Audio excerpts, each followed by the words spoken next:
زائرات سنداري الوزن منصرفي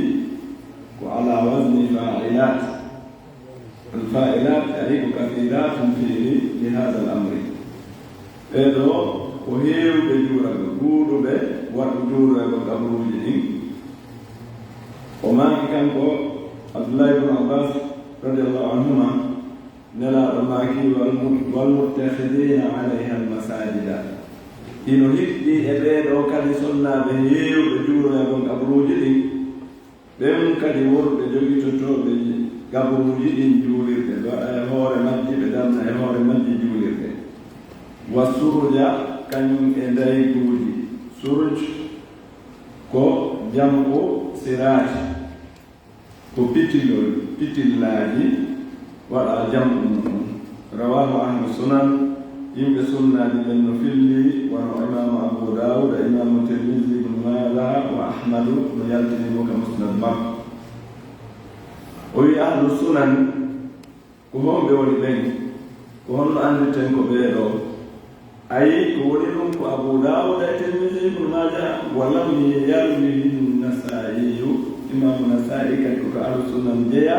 كهم أنتم في اللي أو حديث. وي معنى كون زائرات القبور أي من النساء كو إرو ببين هيو ببين أي وجورة قول قبروج دي. والسرج أي الذين يوقدون السراج كو بين بين بتلاج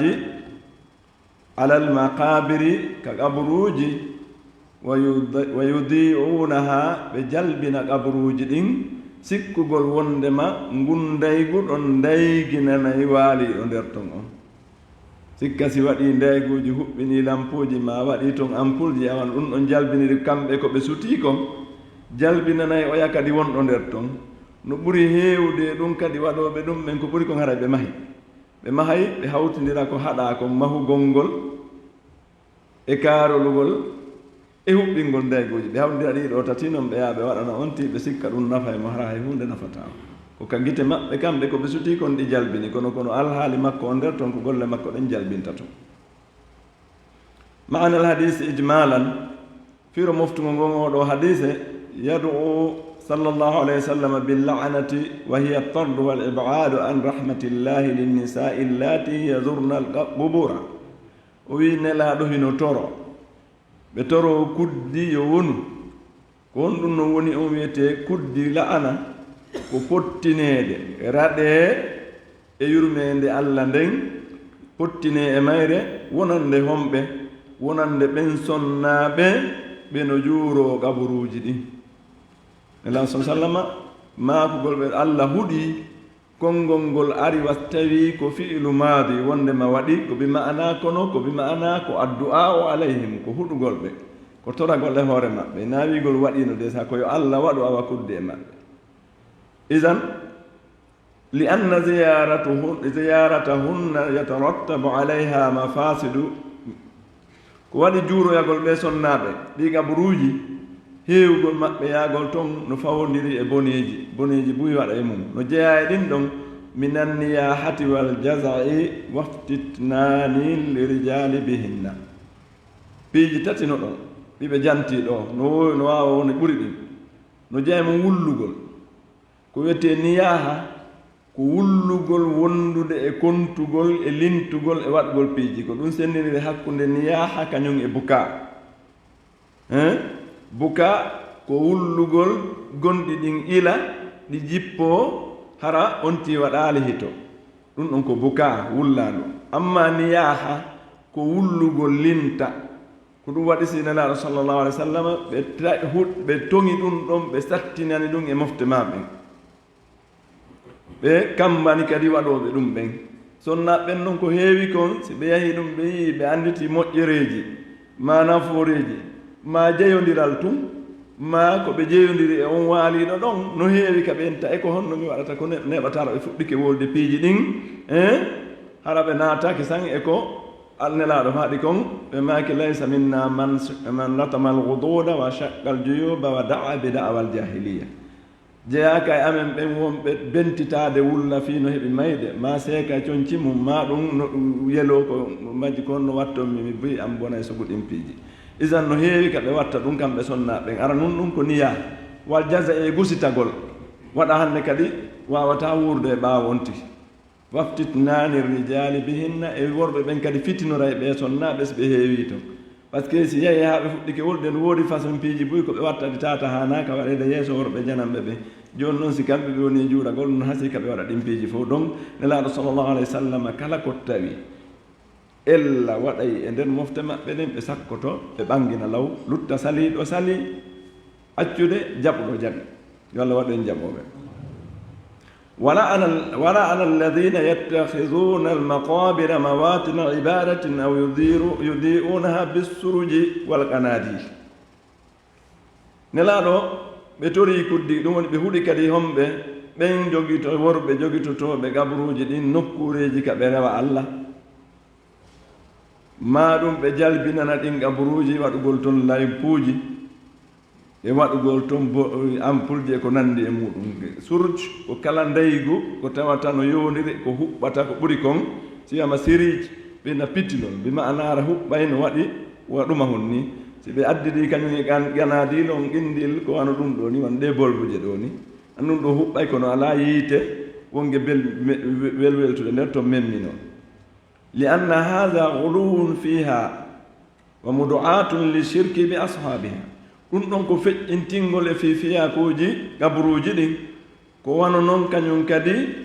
ko noddey ɗum faadi e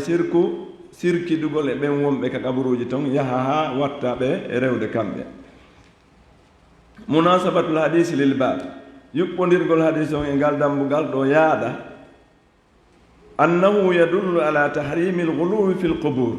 hadise o no tindini harmugol feƴƴintingol lugginkino e fiya ko gabruuji ɗin jooni noon dambugal ngal kadi ko ari ko haɗugol wondema fi feƴƴintingol e fi gabruuji moƴƴuɓe ɓen li anna dhalika yusayiruha awthanan tu'bad sabu ɗum ɗon watte gabruuji ɗin sanamuuji ɗino rewe yaha ha wonta sanamuuji waaliɓe toon ɓe wonta reweteɓe idan ma yustafadu min al hadis ko nafitorte kon e hadis on ɗo awalan tahrimu lguluwi fi lquburi ara nun ɗum en faami harmugol feƴƴintingol ngol fi gabruuji ɗin bittihasiha mawatina ibadatin sabu jogitagol ɗi nokkure ka rewete ka allah rewete li annahu yufdi ila shirki ko waɗi ɗum ɗon naɓa e faade e waɗugol sirku on siɗen janngude fii ɗi gabruuji ko ɓuri ko wi'en ko fii gabruuji moƴƴuɓe ɓen ko fi on ɗum waɗi si ɓen no wolede ko par ce que kala gabru on ko kala gabru wona wiyeede kono ko ɓay ko gabruuji moƴƴuɓe ɓen ɓuri ɓattade nde yimɓe ɓen hiranta yahugol taw ɓenna ko juuragol ɗon no ɓuri ɓattade ɓeyna men juuroyaade ɓay ko kaariɓe moƴƴuɓe ko ni eni jooni ɓe waɗa ɗum ɗon haa neɓata ɓe watta ɗo rewirde allah ma ɗum ko suguɗin no waɗi so tawi ara yewte hadiseji arɗi ɗin ɗo fof hiɗi tindini fii gabruuji moƴƴuɓe ma nelaɗo haɗi e gabru mum on fii hon ɗum no annda tawa e ɓe hina ɓurnoɓe lollude ma ɗum a boyi haajatake hay e juuroyagol ɓen ko ɗum waɗi ko so ɓe soodoraka berɗe ɓe heɓora ko jowa e ko yimɓe ɓen juuroto toon kon awa e moƴƴereji amma ko gabruuji ɗin ɓe sifa amma saniyan tahrimu tanwiri l maqabir ɗimmum ɗum en faama e hadise on harmugol norɗingol gabruuji ɗin yani waggol toon annora li anna dhalika wasilatu li ibadatiha ɗum ɗon ko laawol yottinaygol e rewgol ɗi salisan anna alghuluwa fi lquburi min alkabair wonde lugginkinagol e fi gabruuji ɗin feƴƴintina ko jeeya ɗum e junubaji mawɗi nayi on anna illata nahyi ani solati inda alquburi hiya o wi ella haɗore arde nden e juulugol ka gabruuji ton foti ko juulirde waɗi ma hina ara nun ɗum e hinoɗi ɗo hiya hawfu shirque ko hulugol watta sirku waɗu wata yaw ha wonɗo toon on watte rewede laali ajli najasati wona wiigol gabruuji ɗin no soɓi selon no woɓɓe go o faamiri ɗum li anna rasula sallllahu alayhi wa sallam qarana bayna ittihadiha masajida wa israjiha wannelaɗo hiɓɓidiri hakkunde jogitagol ɗi juulirɗe waɗa nokku ka juulete e huɓɓingol toon dayguji jalbina wala ana ala l amrayn nelaɗo huuɗi e ɗin ɗon fiyakuji ɗin ɗiɗino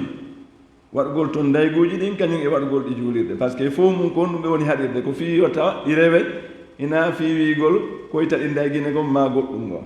walaysa allanu ala israjiha min ajli najasa wona huɗugol ngol yahaali e alhaali wiigol ko ɗi dayginira kon fihi ɓe yiɗi soɓi wata nokkiru soɓuɗi ɗin wata daygine wona fi ɗum fa kada assalatu indaha ko wona ni juulugol ngol kadi ka kabruji ɗin wonno baba ما جاء في حماية المصطفى صلى الله عليه وسلم جناب التوحيد وسده كل طريق يوصل إلى الشرك دمبغال قال شايف وادي واللي في دفترنين وأدي ويكو دمبغال كونكو أري في هيروغول نلا صلى الله عليه وسلم هيروغول مأبه رينوغول مأبه باني أو توحيدي متواتك أم بفطوري كنغوندم مأبه ko ɗum ɓe sakkiti kadi no jeeya ko ɓe sakkiti wasiyaade fii tawhiide yoli jogite par ce que probléme on fopp ko hakkunde ɗo woni yiinaade anngal tawhiidi on e tawhiide on e sakkagol kamɓe ne laaɗo kala laawol yottinaygol yimɓe ɓen e sirku wa qawlillahi ta'ala o addi e konngol allah to ɗon laqad ja'akum rasulum min anfusikum azizun alayhi ma anittum al aya wano o addirno wondema gomɗi ari on honɗum ari on nelaaɗo jeeyaɗo e wonkinji mum hino satta e makko nde tampoton bi ma'ana tampugol mum onon julɓe ɓen ɗum hino satta e nelaaɗo yiɗa ɗum ko ɗum waɗi kala ko anndi on heɓa e tampere kanko nelaaɗo sallllahu alih wa sallam o ɓanginay ɗum o sakko ɗum woni ko tampere aduna yankore ma ko tampere lahira yankore nelaaɗo ɓanginay ɗum fii ɓayi haray si mofte maɓɓe ɗen heɓi satta en nden satta e maɓɓe si ɓe tampi tamamul aya timmingol aya on harisun aleykum hina ko ɓe wonde ɓe satti e maɓɓe tun sen tampi kon ko wano noon kadi ɓe rerɗani on bil muminina oye ɓe rerɗi e mon onon gomɗinɓe ɓen fii on heɓu moƴƴere fii on heɓu ɓuttu raufur rahim ko hinnotoɗo heewɗo hinna e heewɗo yurmede kanko nelaaɗo sallllahu alih wa sallam allah subhanahu wa ta'ala waɗani ɗo nelaaɗo sallllahu alayhi wa sallam selongo karamokoɓe tafsir ɓen wi'i kon ko waɗanaali hay gooto e nulaaɓe ɓen e annabaɓe honɗum sifitorgol nelaaɗo sifaaji ɗiɗi e sifaaji makko kanko allah subhanahu wa ta'ala ɗum ɗon no jeeya e ko nelaaɗo hertori e hakkunde annabaɓe en janngi qissaaji annabaɓen ka qur'an en ɗo tawide won sifitoraaɗo sifaaji ɗiɗi ɗi fof ɗi hiɓɓondira e wano allah subhanahu wa ta'ala sifori noon hiɓɓindirani nelaaɗo nokku gooto e aya gooto himo sifori annabaɓe goo sifaaji wano o siforno noon fii ɓiɗɗo fii ismail ɓiɗɗo annabi ibrahima on o wiyatana ulaman halima hulam halima halima on ko sifatum min sifatillahi subhanahu wa ta'ala ɗum ɗon muñal ngal ɗon ko allah sifitori ɗum jaatimo sifitori a kono hiɓɓindira ɗi ɗi noon ko nelaaɗo sallllahu alayhi wa sallam karama koɓe tafsir ɓe wi kamɓe heɓi ɗum ɗon ɓe hertori ɗum ɗon wano o hiɓɓindiri ɓe peeji buy wano ka noddinaandu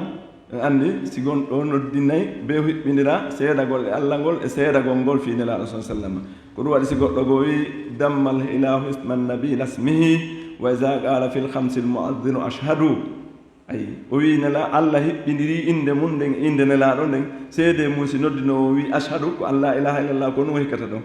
ko ashhadu anna muhammadan rasulullah hano o yaltinirno e ɗinɗe makko o wi munasabatul babi li kitabi tawhid yuɓɓondirgol non ngal dambugal ɗo wiigol ko fii nelaaɗo no hiwde baŋnge tawhiidi on kañum e deftere nden jooni deftere tawhiidi nden ko honno ɗum ɗo yaadiri anna almusannifa rahimahullahu lamma bayyana fi l abwabi sabiqati shay'an min himayatihi sallllahu alayhi wa sallam li janabi tawhid o wi walli fii ɗo on ɗumande o ɓanginno e dambuɗe feƴƴuɗe ɗen ɓay o ɓangini toon goɗɗum seeɗa immorde e nelaaɗo ko ɓe hiwi kon baŋnge tawhiidi on arada an yubayyina fi hada albabi himayatahu lkhassa o fangina ngal ɗo dambugal o waɗani ngal dambugal spécial hertingal fii ko nelaaɗo hiwi kon tawhiidi on o wi wiigol mo almustapha huwa almuhtar so wiyama mustapha ko bimana almuhtar ko mana mum ko suɓaɗo o suɓi mo janaba ay ko janiba ko baŋnge ay baŋnge tawdi ja'akum ya ma'shara al-arabi o wi wiigol ari on ko ka wi laqad ja'akum rasulun on o wi ɗum ko ono yo dendaangal arab so ɓeyni ma'shar haray ɗum bi ma'ana no wawi wonde jamia min anfusikum ay min jinsikum wa bi lughatikum wiigol ko e wonkimmo on ko e noone mo on onon ɓandinke wona noone jinna wona e noone malaika wona e noone mummunteji goo ko e noone mo on onon tigi sugu ɓanndu mon ndun e haala mo on kan kadi ka nano ton kan azizun alayhi ay shadidun alayhi jiddan wa huwa khabarun muqaddam o wiigol azizun alayhi no satta ene laaɗo on bi maana ko shadidun alayhi no satti e makko moƴƴa kadi fi honɗum wa huwa khabarun muqaddam ko khabar attinaɗo ko honɗum wiyete khabar andi ka nahawu ɓe mari ko wiyete al mubtada aw al khabar ma ɓeara ɓeyna jumla khabariya ko wiyete khabar mana on ko al ikhbar ko humpitugol joni noon ɓawen ni ari on nelaɗo jeeyaɗo e moom ko honɗum woni humpitugol en ko honɗum woni ko faala e yewtude kon ko awa ko azizun alay ko ɗum woni humpitude en ko ɗum wiira khabar ko humpitugol mo humpitude en honɗum woni on nelaɗo ko ardani en e muɗum kono satta e makko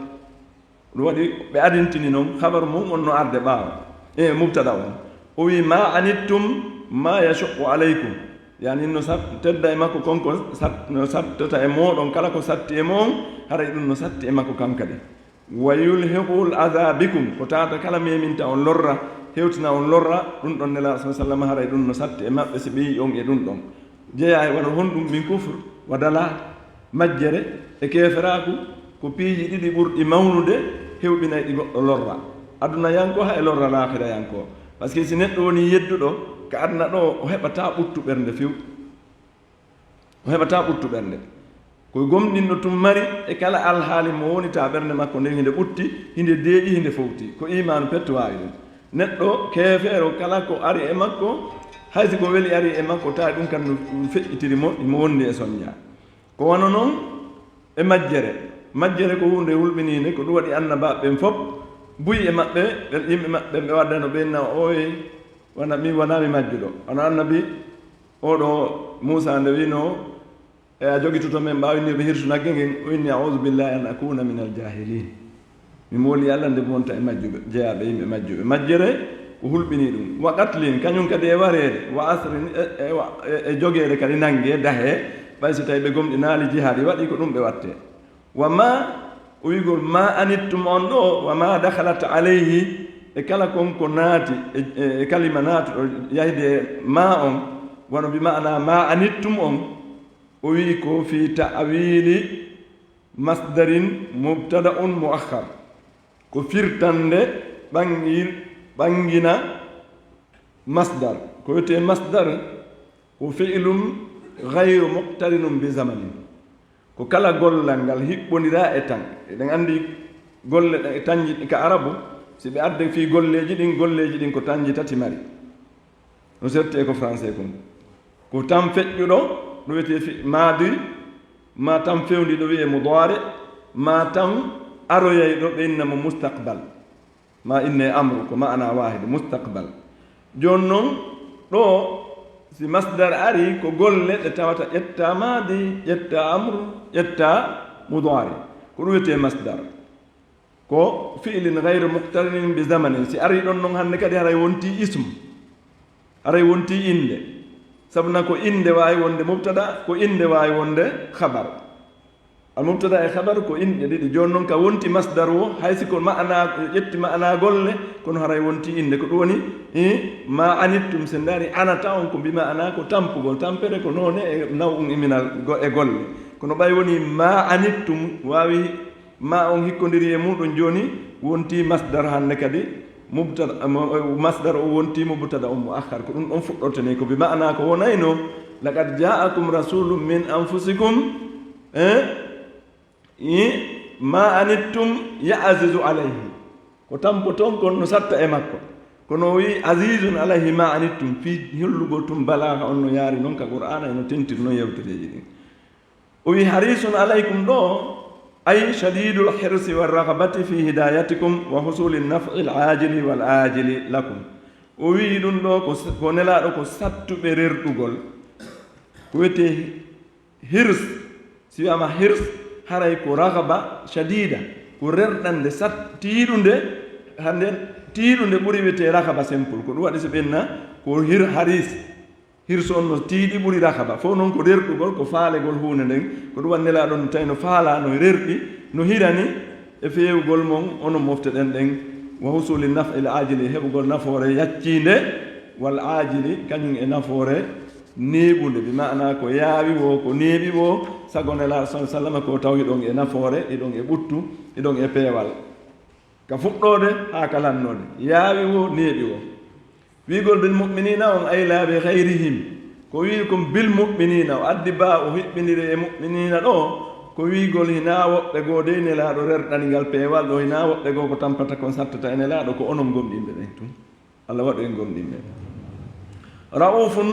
ko wiyete rauf ko balihu shafaqa ko kempiɗuɗo yurmede yani yurmede makko ndin no sewani nde nelaaɗo ko ɓe sewani ko mofta ɗen ɓe yurma no tiiɗi ha ko ɗum waɗi si ari e siha mubalaga raufun ala wasni faul rahim kadi ko balihu rahma ko kempiɗuɗo yurmede ɓe mana ko hattirde yurmede ko goɗɗo yurmete goɗɗo kon nelaaɗo sa sallam ko non yurmira mofta ɗen المعنى الإجمالي للآية في المفتنون دعوة آية يخبر تعالى عباده على سبيل الامتنان أنه بعث فيهم رسولا عظيما من جنسهم وبلغتهم نلادهم بتين وندما الله تولهم بتين وندما